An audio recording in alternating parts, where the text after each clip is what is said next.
घाना के जंगल में एक छोटी चींटी एक महान कार्य शुरू करती है जो उसके भार की विशालता से बौनी हो जाती है।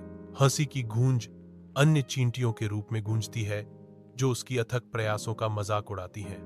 ओ चींटी, तुम हमेशा काम करती हो, थोड़ा आनंद लो। चींटी रुक जाती है। उसकी आंखों में एक शांत संकल्प झलकता है क्योंकि वह अपनी तिरस्कारपूर्ण साथियों की ओर मुस्कुराती है।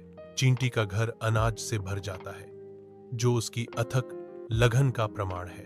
हर दिन चींटी आने वाली सर्दी के लिए तैयारी करते हुए अधिक अनाज इकट्ठा करती है। जंगल के जानवर चींटी की अथक मेहनत पर आश्चर्य करते हैं, यह जानते हुए कि सर्दी की कमी निकट है। सर्दियों की लगातार पकड़ हरी भरी जंगल को एक उजाड़ बर्फ से ढके हुए विस्तार में बदल देती है, जहां कभी प्रचुर मात्रा में भोजन एक दुर्लभ स्मृति बन जाता है। मजबूरी से प्रेरित होकर चींटियां चींटी के घर के पास आती हैं।